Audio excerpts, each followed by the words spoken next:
Rekap alur cerita Money Heist Season 5 Part 2. Di episode sebelumnya kita harus menerima fakta yang menyakitkan bahwa salah satu tokoh favorit kita yaitu Tokyo harus mati. Pengorbanan Tokyo berhasil menewaskan hampir semua tim Gandia. Namun ada 3 personil yang masih bertahan dan berencana menyerang balik. Sementara itu semua tim perampokan sangat-sangat berduka karena kehilangan Tokyo, termasuk profesor yang mengurung dirinya di kamar mandi karena tak bisa berhenti menangis. Memanfaatkan situasi ini, Sierra pun berhasil kabur dari tahanan profesor. Setelah sadar, profesor dan Martial pun mengejarnya, sementara Rahel dan tim fokus pada rencana perampokan.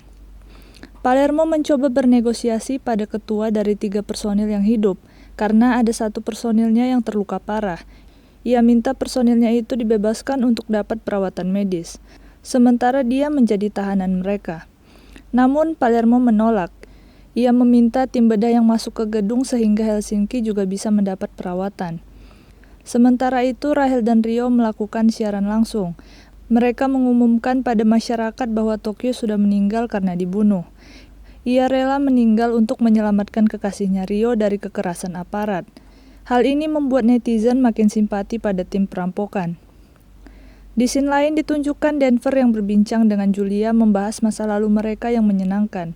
Denver sering merindukan kebersamaan mereka. Terlarut dengan suasana, Denver pun menciumnya. Namun akhirnya mereka tersadar dan mengatakan itu bukan apa-apa. Dalam pengejaran Sierra, ban Martial tertembak sehingga hanya profesor yang mengejarnya. Profesor dan Sierra pun sampai di sebuah gedung dengan saling todong. Tapi ternyata peluru profesor sudah dikosongkan Sierra, sehingga profesor berhasil diculik Sierra. Sementara itu, Monica mengunjungi Denver dan berkata kalau Arturo masih hidup. Ia tahu itu dari tim medis yang datang mengoperasi. Di sana, Monica yang awalnya sempat ragu dengan perasaannya, kini yakin bahwa dia benar-benar mencintai Denver. Dan Denver pun menciumnya. Di scene berikutnya, Sierra membawa profesor ke rumah Tamayo untuk bernegosiasi. Jika Tamayo membersihkan namanya dan bertanggung jawab, maka ia akan menyerahkan profesor. Namun Tamayo menolak karena dia tidak ingin dipenjara. Ia lebih baik mati dan membiarkan Sierra yang dipenjara. Terlebih Tamayo sudah menekan tombol alarm sehingga polisi akan segera tiba untuk menangkap profesor dan Sierra. Namun untungnya profesor berhasil melepaskan dirinya. Di sana Sierra juga bertemu profesor yang sedang bersembunyi dan menodongkan pistolnya ke profesor. Namun profesor mengatakan Sierra harus mempercayai dirinya, karena hanya dia yang bisa menyelamatkan Sierra. Karena terdesak, ia pun mau dan mereka bersembunyi bersama. Episode 7. Apartemen rumah Tamayo sudah dikepung. Sierra dan profesor tak bisa kabur. Jadi mereka bersembunyi di sebuah rumah orang yang sedang berlibur. Mereka membobol pintu masuknya. Sementara itu, polisi memeriksa semua unit apartemen, termasuk tempat mereka bersembunyi. Mereka pun bersembunyi di dalam sofa.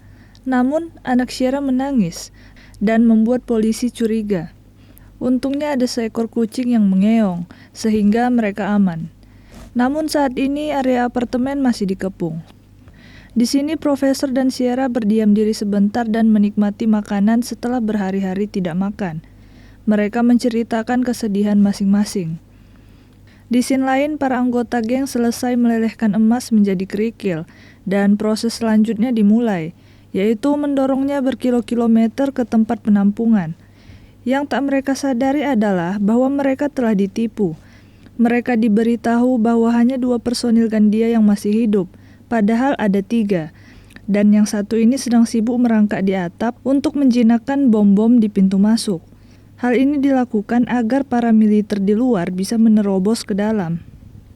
Pada saat berjaga, Manila memberitahu Monica bahwa ia dan Denver berciuman, namun mengatakan itu bukan apa-apa. Balik lagi ke profesor, ia menemukan sebuah handphone di rumah itu dan berhasil mengontak Benjamin untuk membantunya keluar.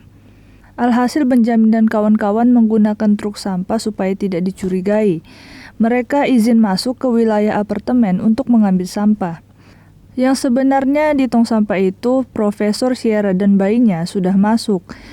Dan mereka pun berhasil kabur dari area pengawasan militer, serta sampai di tempat pelelehan emas, dan melihat pemandangan yang menakjubkan. Episode 8.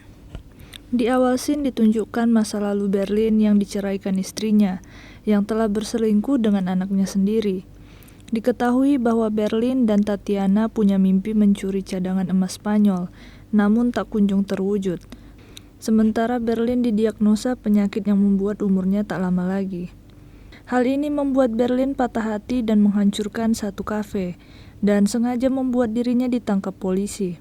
Dia tak peduli lagi dengan penjara saat hatinya hancur. Sementara itu, tim Tamayo mendengar ada suara pompaan air yang besar. Mereka curiga kalau emasnya dikeluarkan dari sana, yang mana itu benar, dan Tamayo pun langsung memerintahkan militer untuk menyusuri semua akhir aliran dari pompa itu. Di sisi lain, Monica yang penuh tekanan mulai berhalusinasi.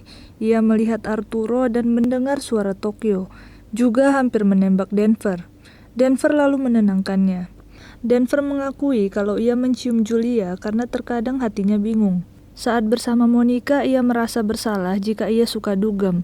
Namun saat bersama Julia, dia tidak merasa begitu.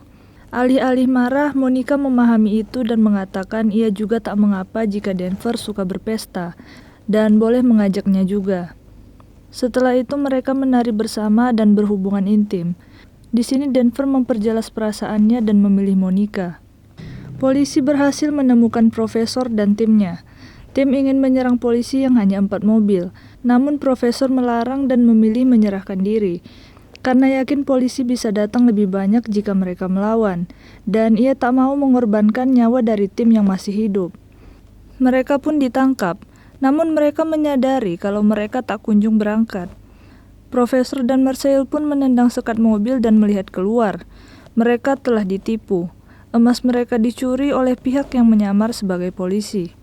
Sementara itu, polisi yang tadinya menyusuri semua aliran air dari pompa tidak menemukan emasnya.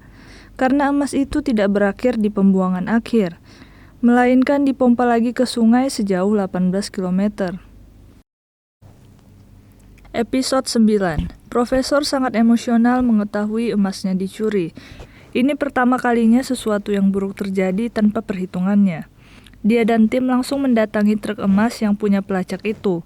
Namun sesampainya di sana, emasnya sudah tidak ada.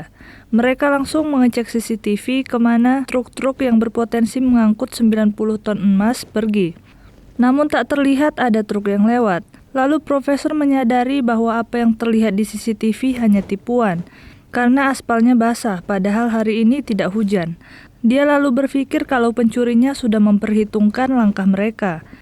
Pencuri yang bisa memperhitungkan tentu adalah yang mengetahui rencana mereka, yaitu Tatiana dan putranya Berlin.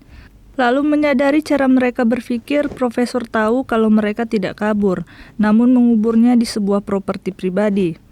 Sementara itu, personil militer yang beroperasi diam-diam berhasil menjinakkan bom di pintu-pintu masuk.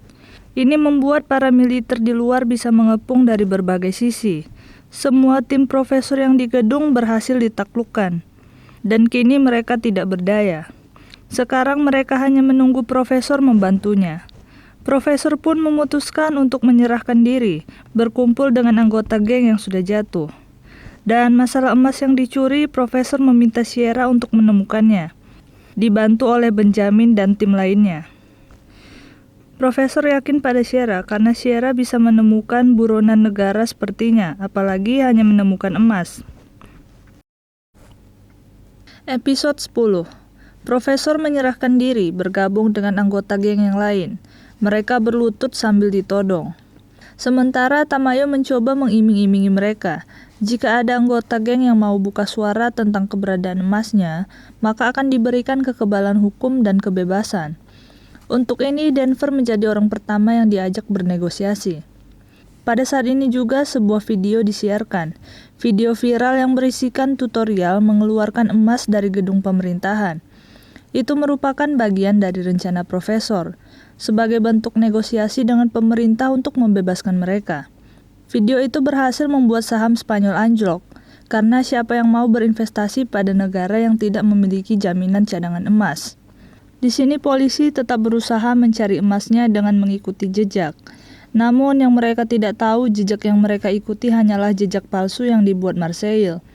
Emas itu dibuat seolah-olah dibawa ke lautan. Profesor mengatakan ia bisa membuat keadaan membaik dengan mengembalikan emas tiruan. Yap, benar, karena emas yang asli tidak akan pernah kembali. Emas asli sebagai jaminan kebebasan profesor dan anggota geng. Emas tiruan ini berisi kuningan yang dilapisi emas. Cukup dengan menunjukkan ke publik bahwa emasnya kembali ke pemerintahan, maka saham dan ekonomi negara bisa pulih kembali. Profesor berkata ini adalah permainan di mana Tamayo dan mereka bisa sama-sama menang atau Tamayo dan mereka bisa sama-sama kalah. Tamayo pun tak ingin menerima kuningan berlapis emas sebagai pengganti emas asli. Oleh karenanya ia menyuruh para militer menyiapkan eksekusi.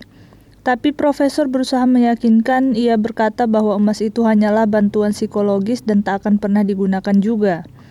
Jika mereka berpura-pura mengembalikan emasnya, publik akan mempercayainya dan ekonomi akan pulih lagi. Sementara jika Tamayo menembak atau menghukum mereka semua, emas dijamin tidak akan kembali dan profesor masih punya banyak bukti video yang bisa dibeberkan ke publik yang bisa menghasut pasar dan akan menyebabkan kemiskinan dan kebangkrutan negara. Tamayo hanya perlu bekerja sama dengan mereka. Tiba-tiba terdengar suara tembakan. Tamayo memberikan pernyataan ke publik bahwa emas berhasil dibawa kembali berkat bocoran salah satu anggota geng, yaitu Denver. Sementara semua anggota geng lainnya dieksekusi mati, termasuk Lisbon dan Profesor. Netizen bersedih karena grup Robin Hood kesayangan mereka sudah tidak ada. Ekonomi pun pulih lagi karena jaminan negara sudah kembali. Namun itu hanya kebohongan publik. Yang sebenarnya terjadi adalah Tamayo tidak punya pilihan lain selain bekerja sama, karena yang dikatakan profesor sangat logis. Kuningan berlapis emas menjadi cadangan negara, sementara yang asli seolah-olah berada di dasar laut. Padahal yang asli sudah dipindahkan Sierra ke sebuah rumah kecil yang manis. Yap, Sierra berhasil menemukannya dengan menggunakan cara berpikir seperti penjahat. Ia menyisir semua perumahan yang baru saja dibeli 5 hari terakhir, yaitu sejak perampokan dimulai. Akhirnya semua anggota geng dan Sierra berhasil dibebaskan. Profesor mengungkapkan kesedihannya karena mereka kembali tidak lengkap. Namun apa yang mereka lakukan berhasil. Mereka semua pun berpelukan dan film selesai.